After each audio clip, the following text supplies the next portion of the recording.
Welcome back to From Corporate to Cashflow. We are Andrea Cannon and Liz Schwab, two pharmacists navigating the process of building time and financial freedom through real estate investing and lending while working our day jobs. Navigating the journey is difficult, but our podcast guests are experts in showing us how it's done. And today we have Alex Murillo with us. Alex, thanks so much for joining us. Thank you for having me. We've talked on the phone like maybe twice and like on Facebook like maybe 3 or 4 times, but it's cool to like talk to you guys face to face in a way. Definitely. Yeah, I told Andrea I was excited to get to talk to you because I see a lot of your social media posts. And so I like already knew where you're based out of and like the types of deals you have. So I was like, ooh, I finally can like ask him questions on a podcast now. So I'm excited to jump into this. So with that said, I would love for you to tell us a little bit more about, where you started and what you're focusing on today. Yeah, so I started investing in Cedar City, Utah. I grew up in northern Utah. Well, I was born in Texas, grew up in northern Utah, and I went to college after religious mission at Southern Utah University in Cedar City. And while I was in school, that's when I started investing. That's when I started learning about it. So I bought my first house in 2019. I think I was like a sophomore in college at the time. It was I was working like 3 jobs. I was doing like landscaping and I was doing sales and I was doing some other job at the same time. And I really didn't want to do that forever. Like it was very tiring and it just stressed me out imagining like being stuck doing the same thing for a very long time.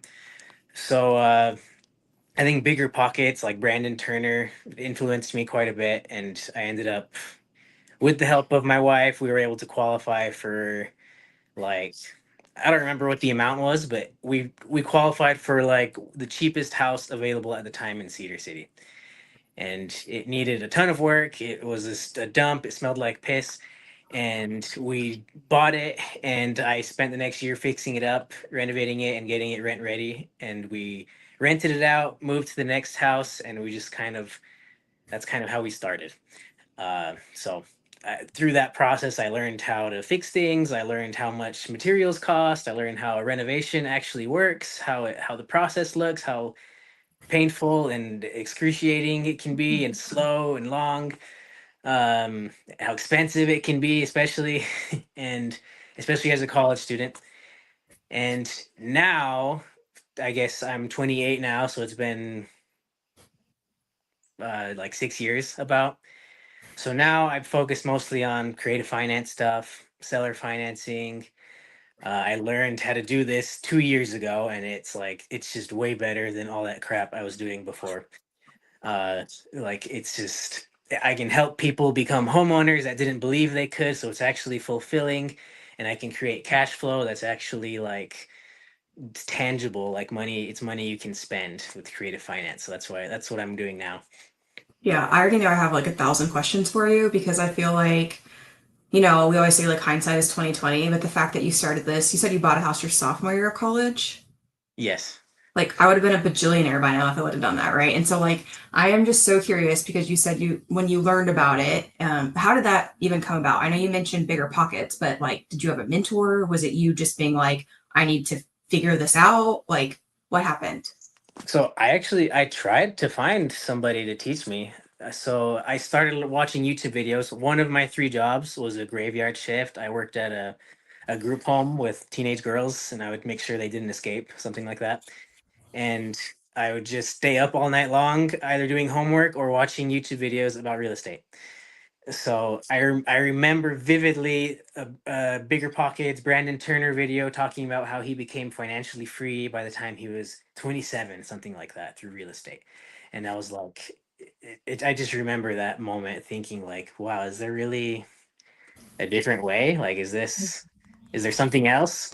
So that's kind of where it started. And then I just binged for like every graveyard shift. I would just binge videos, content, information just about real estate. So that's kind of how I started learning about it.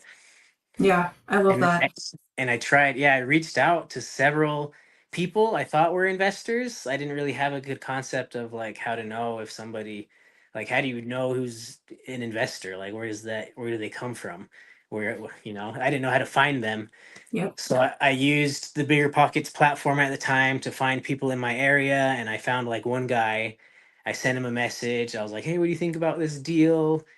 And he was the worst. He was a jerk. Like he, like he was like, "No, that's like Utah's hopeless. You can't do anything in Utah. You have to buy in the Midwest to make anything work." And I was like, "Well, that's stupid. Like I can't do that. Like that's not Mm-hmm. realistic to me." So that was kind of as far as I got with the mentor thing. So I just kind of decided I'm going to do it myself. I'm going to figure it out. I'm going to learn the lessons myself, and I'm sure it'll work out one way or another. So. Yeah. I can already tell you're a super resourceful person. And I can super relate to like not being able to find a mentor. I know when I first started, like I had the same thing where I was like, well, I guess this person does real estate. Maybe I can ask them for advice if this makes sense, right? Yeah. They ended up being wrong. So I can relate to you that it's important to find like a community, and you did your best by going through Bigger Pockets, right? And screw that guy. But you, like I said, you can tell that you are trying to use your resources a lot. And I think it's so great that you use your downtime to like learn more about real estate. We had someone else on a podcast who had mentioned that his employees or whatever, when they had downtime, they're watching like cat videos on their phone and stuff. And I'm like, okay, like I get it. Like that's funny, but look at all the stuff that you learned, you know, in your downtime while you're still at your job. And like it allowed you to acquire all these skills that other people could have been doing too, right? But you used your time wisely and had like a very like tunnel vision of what you wanted to achieve. And so I think that is like so great, especially for your age. I wish that I would have done that. Right. And so like when you say these things, like, man, it's just like so wise to like have already have thought that and be on that path. And so I sound like I'm sucking up to you or something. But like I just think it's like I think it's just so great what you've done, right? I mean, it's just like everyone's path is just different. I don't know. My wife, for example, she never would have thought like this. Like she would have never purchased a house. Maybe she would have purchased like one primary residence, just like everybody else. You know, like it's not something that just occurs to people naturally. I think God kind of placed me in a path that I think He wanted me to learn this stuff. So I think that's just how it worked out. Mm-hmm. And I know you mentioned before that you haven't really had any corporate jobs or anything. Is that right? Yeah, I pretty much. I mean, I've had W-2 jobs. I wouldn't consider them corporate. Like I worked at a mini Mm-hmm. golf course for a little while, and but like nothing how I imagine a corporate job being, I guess. Yeah. Did you have any moments where you're kind of like, okay, yeah, I need to figure out something else? Like, was there a day or something that happened, or do you think you've always just had this entrepreneurial spirit? So I kind of went through probably the same route a lot of people go through. Like they kind of have expectations from their friends or family or whatever. So I went to school in the first place. Like I went to college. I think my original path was to be a physical therapist, just because that's what that's just what a lot of people were doing. I don't know, and I didn't really have any interest in it in particular. I ended up shifting and wanting to be like an occupational therapist for a little while. I took a biology class during I was taking a summer semester class, a biology class. That same summer I was working multiple jobs. I was doing like door-to-door sales, and I failed that class. And I was like, and I didn't really feel bad about it, I guess. Like I felt like what I was learning in that class was just so pointless. I don't know. I don't know how else to say it. Like I felt like it just didn't it bothered me thinking like, okay, if I take this class, then I still have this many years before I can even be an occupational therapist. And I'd already shadowed an occupational therapist, and he hated his job. Like he hated his environment. I don't, it was probably a horrible person to shadow. That's probably how that worked out, but he was miserable. So it's just, I think that was kind of, it was like one summer of events. Like I failed that class, I shadowed that therapist, and I was like, this is like, this isn't, there's something else. Like, this isn't right. Yeah, man. Honestly, you were probably meant to shadow that person specifically so that you just made a U-turn with your plans because, yeah, that sounds like a bad person to shadow if you actually want to be some sort of PTOT person. Yeah. But it worked out, so that's good. Yeah, it was so I remember how it went. Like it was a long-term care facility, so it was people that had gone through strokes or whatever, things like that. And he would just kind of bounce around from one patient to another, and he would spend like 30 seconds with them and be like, all right, just do like 5 bicep curls, and then he would leave them, and he told me one day, he's like, these people will never improve, like they're not gonna make progress from what you're seeing today. We just kind of have to keep them trying or working or doing things with them, keeping them busy. And I was like, this can't be real. Like, this can't be a real job. So, yeah, probably not the best person to shadow if you wanted to be an occupational therapist. I'm sure there are other ones that are just so passionate and love what they do, but my path and led me to that guy. So, Yeah, man. So I know you didn't have any mentors. Were any of your friends buying houses? no, I no, I had friends that wanted to. They would ask me questions. Mm-hmm. That was that was probably a benefit, I think. I've always had good friends, I would consider. So while they didn't want to do what I wanted to do, or while they didn't like understand what I was trying to do, they never like judged me for it. They never critiqued me for it. They always supported me. In fact, after that first house, that's when I started house hacking, Mm-hmm. and I would move all my friends in with me. So like I would move all my friends, fill all the bedrooms, and I would live with my friends and my wife all in the same house until we were able to find the next place. So, I mean, I loved it because everybody that I kind of cared about was all in the same building, and they all were paying me rent happily, and they didn't like I didn't have any issues. So, but none of them had any interest in doing what I was doing. Yeah, man. I mean, I like kind of Liz alluded to, it's one of those things where I look back on my journey and I'm like, I don't understand why I didn't get started sooner. And I mean, I was interested in real estate from an early time. Like I know for a fact I was reading real estate investing books on my honeymoon, and I've been married for more than 10 years now. And I'm 37. So that would put me at 27 for sure, being interested in real estate.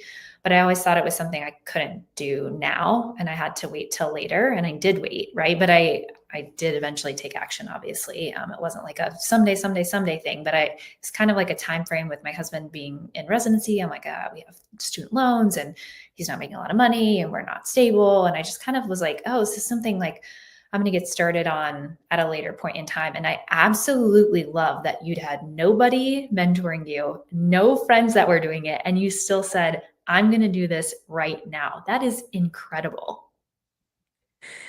Yeah, I mean, I guess I don't know. For me, at the time, it was just like me and my wife would game plan. I guess like we would dream, uh, or I would dream, and my wife would kind of support me, and she's like, "Yeah, let's do it. Let's try it. Let's go for it." So I kind of have to give her credit where it's due, because like I wouldn't have been able to do anything, because literally she was the one that was getting all our loans, because she was the nurse. So like I couldn't have to I didn't know what creative finance was, so I would who knows how long it would have taken me to actually figure out how to do a deal. So I wouldn't say I didn't have anybody, but yeah, it took me a while to actually find people doing what I wanted to do. Yeah. Okay. So getting started house hacking, are you still house hacking? Have you made any transitions from your investing strategy? Get us kind of caught up to speed to where you are today. Yeah, I still love house hacking. I think it's like one of the best ways for someone to start investing.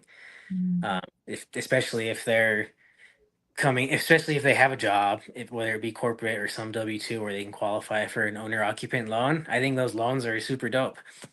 They're like low down payment, lower rates than other types of loans.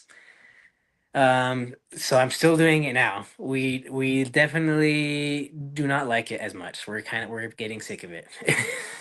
So like from that first house where we're living with all our friends under the same roof, we did it again and we did it again and we did it again. And uh and then we took a break. I got burnt out for about a year from real estate because I was also selling residential as a realtor Mhm. at the time. Oh, So we took a break. I didn't want to do anything with real estate for a while, and then we came back to St. George, and now we're doing it again. So right now we're living in a house. It's in a like our dream neighborhood, you could say. Like we mhm. really love the neighborhood, and the house is okay. We live in the front house. It has 3 beds and 2 baths, and it already had one casita in the backyard. It was like a studio apartment. And then in between the casita and the main house, there was like this weird enclosure. It was like a sunroom. I turned that into a 2 bedroom, 1 bath apartment. So now we rent those back 2 units out and we live in the main house. Oh, that's awesome. That's really cool. And so are you still selling real estate as well? Not retail. No, I'm avoiding retail at all costs. Just because it's a different world, like Yeah. you when you're not dealing with investors, there's a lot more emotion, there's a lot more nitpicky opinions about stupid things, and it's just not very fun.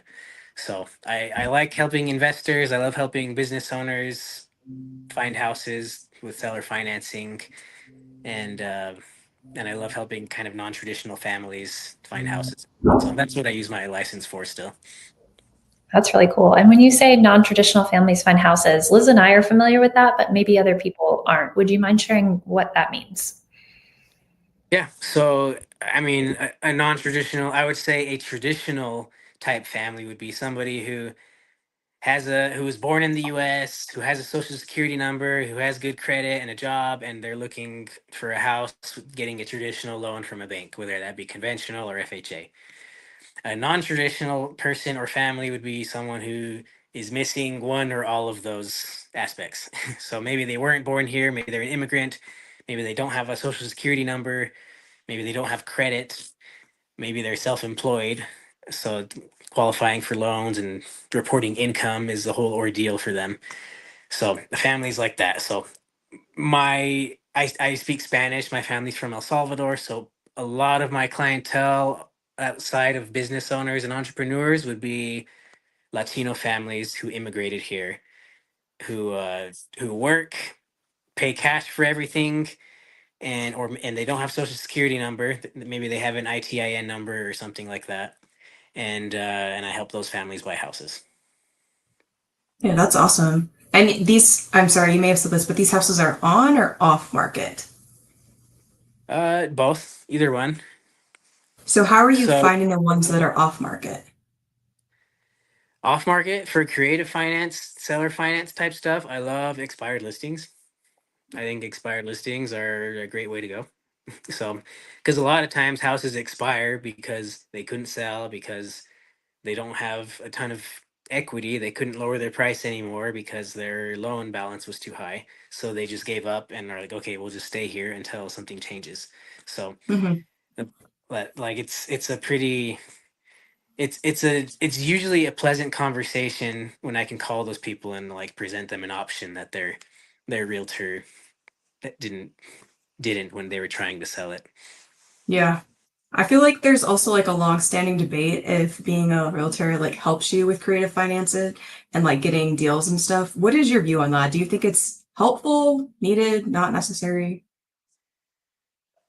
I go back and forth a lot. Sometimes I hate my license. Like I want to cancel it immediately but that usually happens after a conversation with another realtor who's just stupid. Hmm. Like that's usually what the antecedent is. So I think my license helps in some ways. Like I like having MLS access. Utah's a non-disclosure state, so I like having accurate data through that, and that's probably what I use it mostly for. I like being able to list my own properties for sale if I'm doing a fix and flip or something like that here locally. Uh, in a way, it kind of gives me some credibility. It still took me a while, but now I can call just about any realtor in southern Utah, and they already know I'm gonna like present some kind of seller financing option for their listing, right? So Mm-hmm. it's not it just because I can tell them I'm licensed. A lot of realtors, because they're stupid and closed-minded, if you're not a realtor, then they're not going to take you seriously for some reason. Mm-hmm. So I think having my license helps me get through to some agents when it would be harder otherwise. Yeah. But I mean, there's times when I just wish I could just forget the stupid realtor and call the owner because their agent's being dumb, right? Like I wish I could go around, but because I have my license, I can't do that. Yeah. So there are Yeah. limitations. I can see how that'd be super frustrating. I hear that a lot. So I was just curious what your thought was there. And then are you focusing mostly on fix and flips now, or what is your main focus? So for the last couple years, I've been doing like 3 to 5 fix and flips a year just here in southern Utah. I did one in Texas, which was kind of a one-off, but mostly Cedar City, St. George area, and creative finance stuff, seller financing type things. Lately, right now specifically, I'm actually selling off just about all my single family homes, like rental properties in Cedar City and Ohio and maybe Texas. Like I'm selling my single family properties just because I want to pay down some debt and I want to have some cash to go after something bigger. Can I ask what your plan is for your bigger plan? Yeah, so I want to buy an RV park, a mobile home park, or I'm doing I have one co-living property in Texas right now, and I really think co-living is an amazing concept if it's done correctly. Obviously, it's still really messy and complicated and people are figuring it out, but I think it makes a lot of sense. Mm-hmm. So, affordable housing solutions, right? Trailer Mm-hmm. parks, trailer parks, co-living properties, RV parks, which are, sometimes hand in hand with trailer parks. But that's Yeah. kind of my that's what I want to focus on. Yeah, I think this is so funny. Maybe funny is not the right word, but enlightening. Because like when I first started real estate, Andrew and I have talked about this a lot. It's like everyone wants to be a landlord, and then okay, well maybe you have then you purchase like lots of single family homes, and then maybe you do short term rentals, whatever, or Yeah. maybe you get a duplex. But then what I'm noticing is like people are getting rid of like their single family homes, right? And you're like, well, why are you doing that? That doesn't make sense to me, right? If it's doing well, why are you getting rid of these properties? And like people are trying to scale, just like you said, right? Whether it's like either maybe they're lending money and they're tired of having tenants, or they're doing RV parks, or they're doing co-living. And so it's so interesting to see the strategies kind of change based on like not only the market but like the needs. And to your point, like affordability is a huge problem in Utah, huge.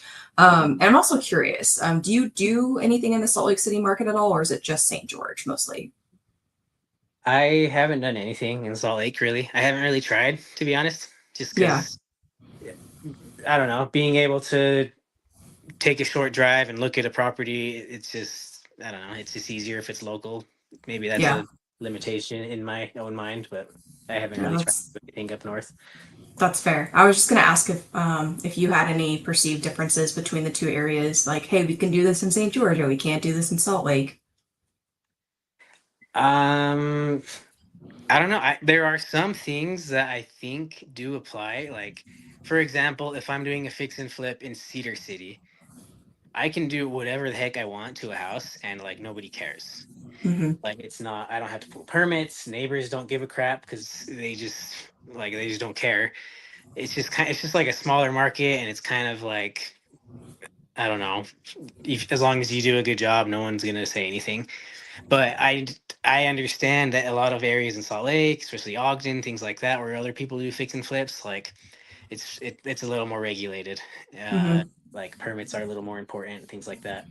So I've run into issues like I've butted heads with lenders who have lent me money to do flips in southern Utah, who live in Salt Lake and mostly lend in Salt Lake, and I'll give them like they'll ask me for all this paperwork and documentation from people that I've hired and things like that. And I'm like, I just hired this, I just hired this guy that I know who knows how to do this. and Hmm. I paid him and it's complete.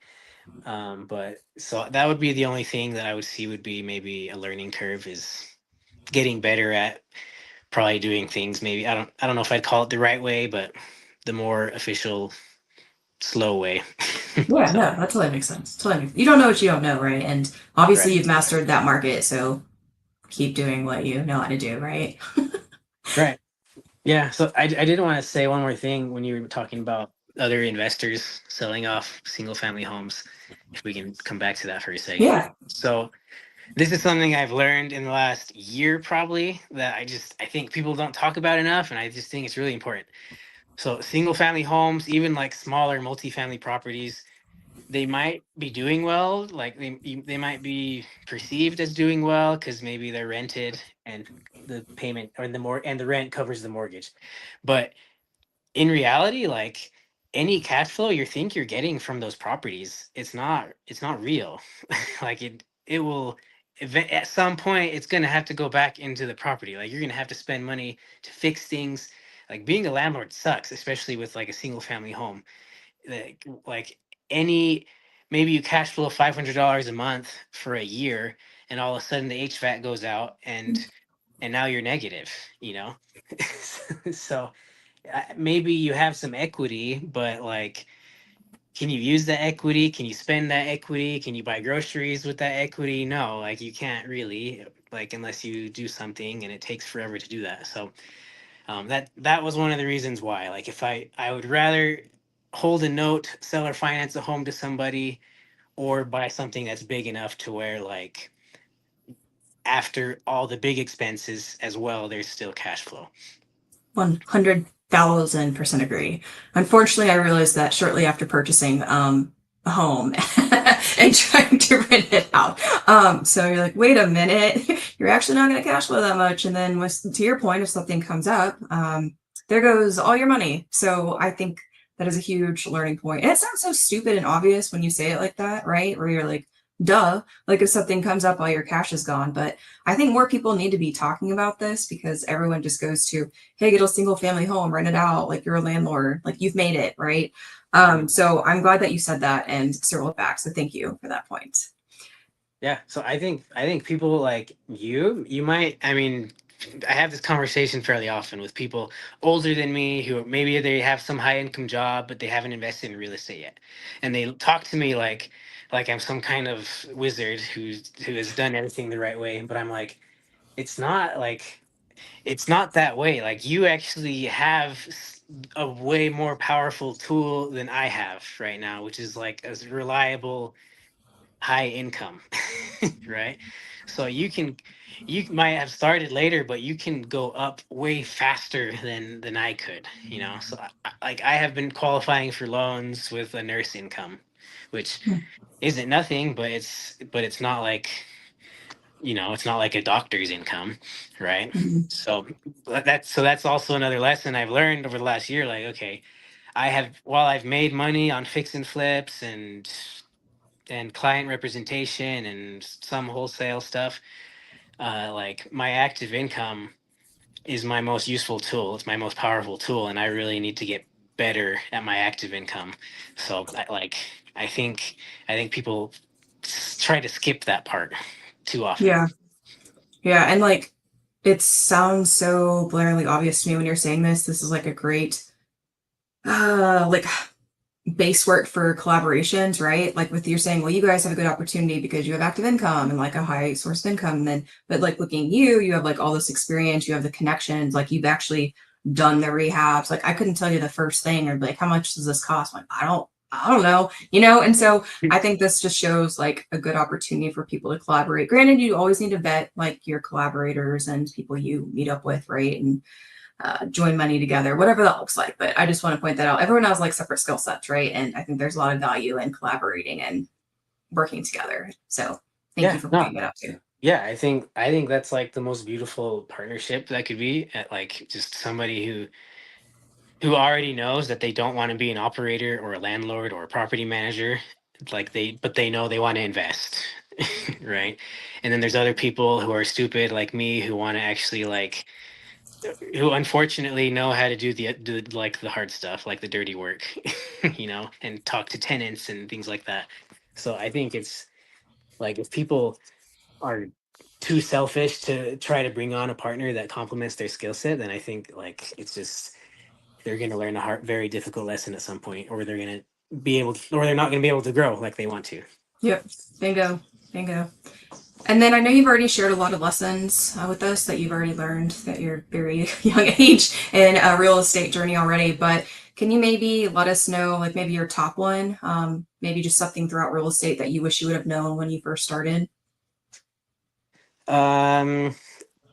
Aside from the single family rent cash flow fallacy, that would probably be one of the bigger ones. The other one, again, I would just again repeat the active income aspect.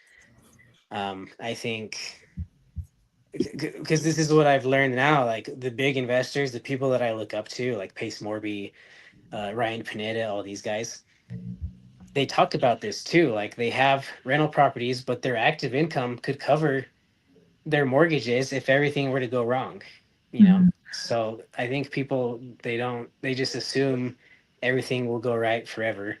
So I guess that would be the biggest lesson is like, okay, your active income is what will hedge against anything going wrong. You're like something expensive happens at a property, your active income should be able to pay for it. So I mean, everybody says this and probably nobody's going to listen to me, especially if they're in their 20s, but like if you can focus on your active income to a point where like you don't need the majority of it. I don't know what that number would be of how much you're making a year, but if you can get to that point, then you can start buying properties. That's what I would say. Yeah, no, that makes a lot of sense. I mean, I want to reiterate that it's things you don't think about, but I've had quite a few snafus this year, and I'm very fortunate to have active income that more than covers things, and it's not a big deal that it's happening. I mean, it's annoying, obviously, but yeah, it's nice to make sure, and I feel comfortable and able to sleep at night when you do have that. So it is very nice and a good highlight. So you are young and you also have been doing this though for quite a bit of time. And I'm wondering what kind of habits and routines that you've developed to stay focused on your day-to-day real estate journey. I will be honest. I'm not a good person to talk to about habits and routines. That is one of my, I would call it a weakness. My day to day is like I have seasons, right, of highs and lows and busy and slows. But in my busy seasons, like it's just chaos. Like I couldn't really tell you I couldn't really tell you what I'm doing that day. It just kind of goes and happens. So that is something I'm trying to fix or work on over the next 12 months. I want to be able to tell somebody step by step exactly what I do in a day to find a deal. Mm-hmm. Right. But right now I don't really have that. I just kind of go and I make offers and I negotiate and and then it happens. So and it also yeah, it's just not organized. So probably the only consistent thing that I do um would be prayer, honestly. I'm a spiritual person, so I pray a lot, especially when I'm stressing out about a deal or something. So I like that a lot. How many offers do you feel like you make in a week? Is there like kind of an average you would expect, or that's all over the place too, depending on the season? um it depends on the season. If I'm actively helping somebody that I want to find them a house, seller financing, then I'll make 20 offers a day Mm-hmm. on houses that I've kind of pre-vetted to where I think they might fit like a creative type offer. Um and yeah, so that would probably the most. I recently helped a client in St. George. He's a business owner. So he didn't want to report more in taxes. So he wanted me to find him a house. I made probably 100 offers on his behalf, Wow. just like letters of intent, or a lot of my offers are just like text messages or emails, which I don't know if I can do that because I'm also a realtor if I'm making on market offers or what. But it probably took about that many offers to where we found one that like kind of fit the terms he was looking for. Mhm. So yeah, it just kind of depends on what I'm looking for and what I have going for me at the time. So just listening to that, I want to make sure we're giving you are giving yourself some credit, because I think a lot of people think that they are involved in real estate and then they're making like one phone call a week, or they're taking action and they found this deal that they think is a deal that probably isn't actually a deal that they heard about from their brother's sister's friend, and then they're just laser focused on that thing only, and 3 months go by and they haven't even called on another deal or inquired with anyone else about anything, or what, it depends on the type of marketing, right? Called an agent or whatever.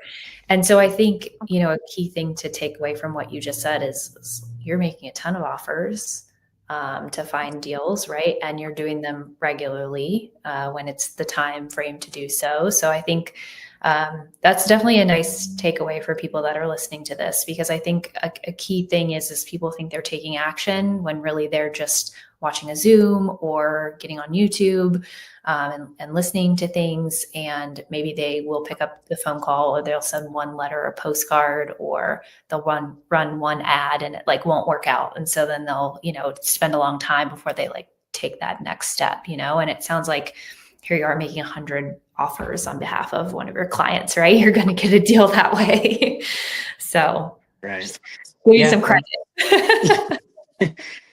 Yeah, I mean, yeah, that's very true. Yeah, it's like I understand it too. Like it's uncomfortable, especially if you've never done it before, for somebody looking for their first deal, for example. It's like you just want that first phone call to be your first deal, and for it to be just like this super motivated seller out of nowhere, right? But that's just not the case. That just doesn't happen.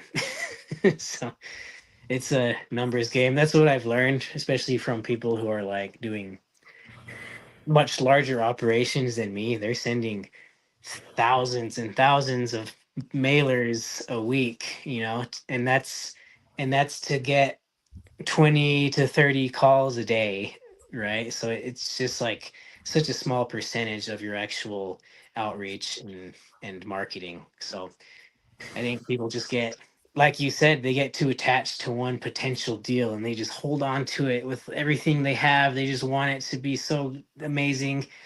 And by the time they actually call the person, someone else bought it.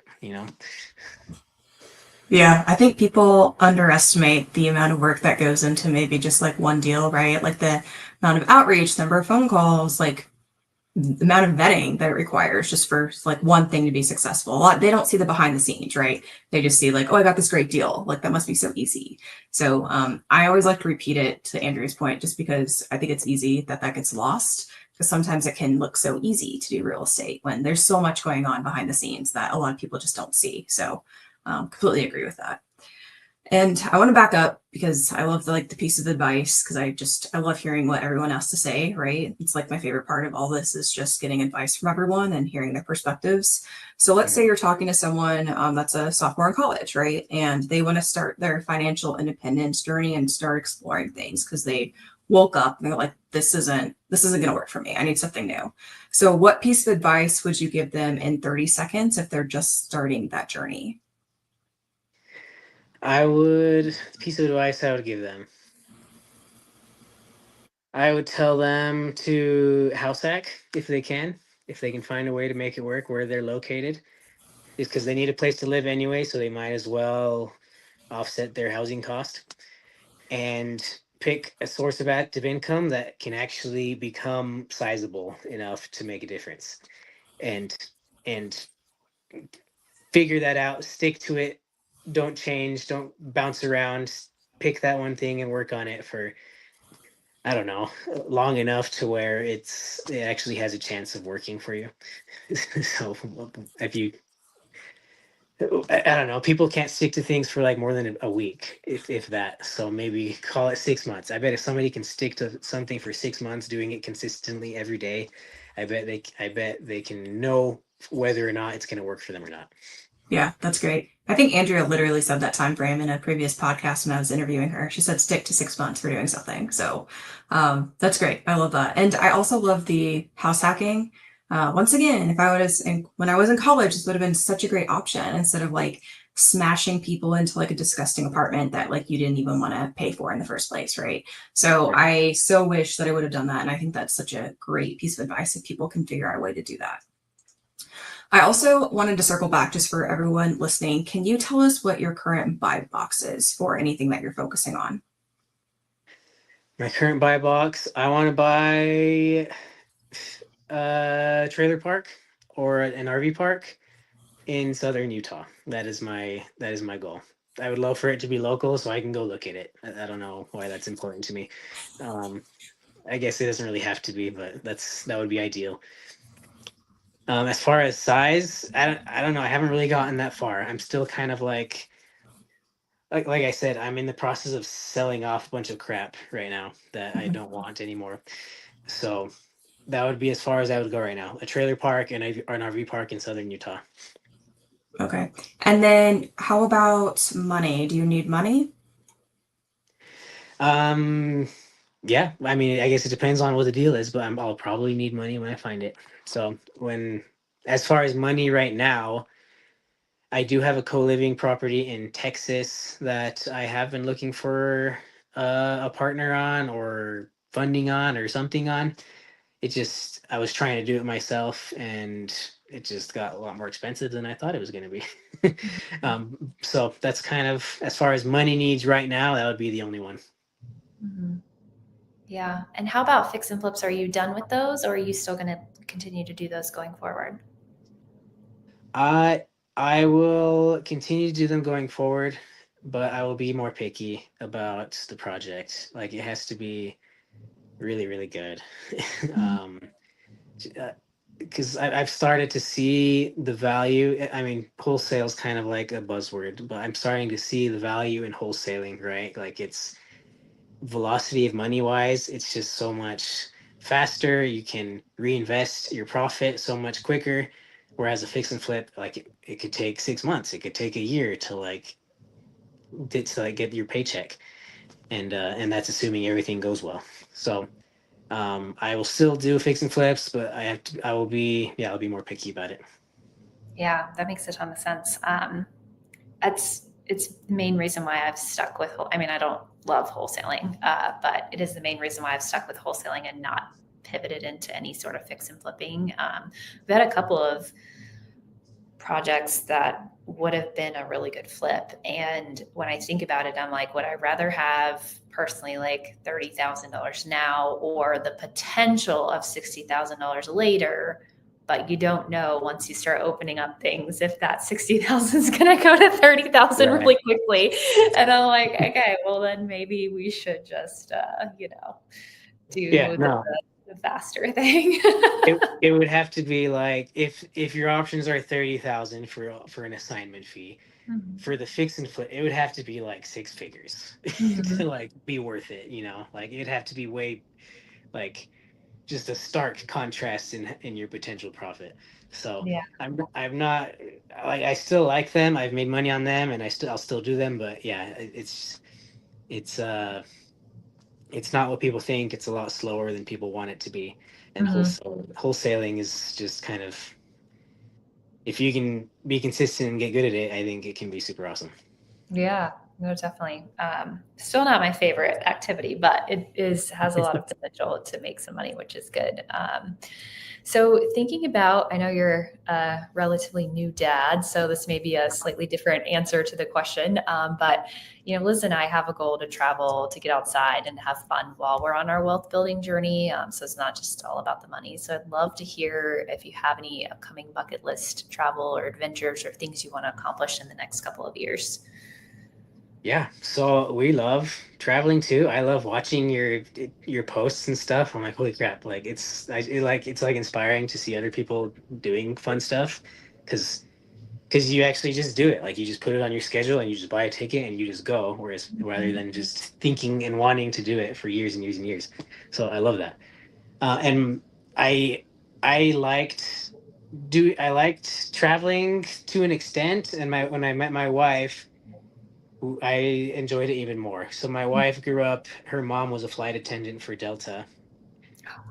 So she, as a kid, all through high school and college, she flew free all over the place. And she would just go with her mom and do like 12, 24, 36-hour layovers in different countries and all this crazy stuff. So um, I'm not answering your question. I'm going around in circles. But as far as bucket list items, right now, I want to go see the Australian Open. Uh, I became a tennis fan like 2 years ago. My wife played tennis in college, and all of a sudden, I'm a tennis fan. And she has always wanted to go to Australia because it's like the last continent she hasn't been to. Uh-huh.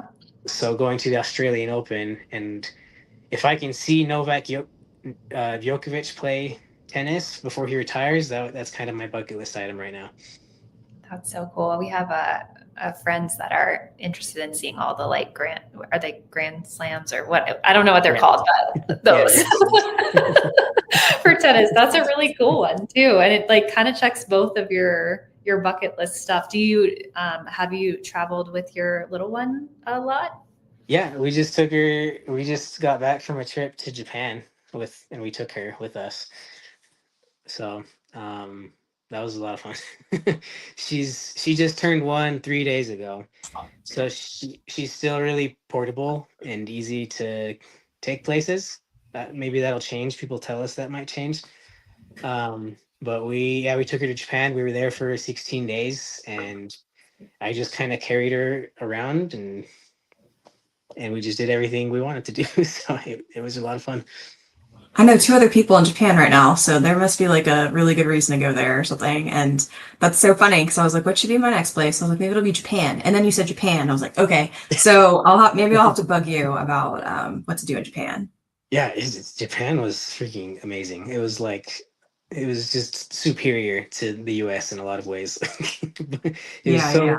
it was so clean and organized, and people were so nice and respectful, and and the food was just so good as you can imagine. So yeah, I highly recommend. There's a reason people are going.